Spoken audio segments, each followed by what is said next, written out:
లోకంలో అందరి దగ్గర కంటే ఎక్కువ డబ్బు ఎవరి దగ్గర ఉందండి? కుబేరుడు దగ్గర ఉంది. కుబేరుడు దగ్గర లక్ష్మీదేవి కంటే ఎక్కువ. కాబట్టే వెంకటేశ్వర స్వామికి అప్పించిన వాడు ఎవడు? కుబేరుడు, లక్ష్మీదేవి కాదు. అంత డబ్బు ఉంది కుబేరుడు దగ్గర. పైగా ఆ డబ్బుకి వెంకటేశ్వర స్వామి ఎప్పటికీ వడ్డీ కడుతున్నాడు కానీ అసలు కట్టలేకపోయాయి. అబ్బో మన ఈఎంఐ లాగే ఉన్నాయి. మన ఈఎంఐలు ఎంతసేపు వడ్డీ కట్టడానికి సరిపోతే అసలు కట్ట. అలాగే ఉంది వెంకటేశ్వర స్వామి పద్ధతి కూడా. అందుకే కుబేరుడు ప్రతిరోజు వెంకటేశ్వర స్వామి గుడి దగ్గరికి వెడతాడు. మళ్ళీ తర్వాత మన పిఠాపురం కుక్కటేశ్వరుడి దగ్గరికి వస్తాడు. ఇద్దరి దగ్గరికి వస్తాడు. ఈశ్వరుడి దగ్గరికి, వెంకటేశ్వరుడి దగ్గరికి రోజు వచ్చి దండం పెట్టుకుంటాడు. తేడా ఉంది.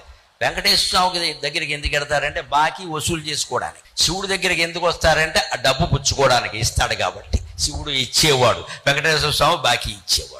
అక్కడ బాకీ వసూలు చేసుకుంటాడు, ఇక్కడ అడిగి పుచ్చుకుంటాడు. అలాగే కుబేరుడికి అంత సంపద ఇచ్చింది శివుడు. అది కాశీఖండంలో గుణనిధి కథలో ఉంటుంది. 10,000 ఏళ్ళు తపస్సు చేస్తే కుబేరత్వం ఇచ్చాడు.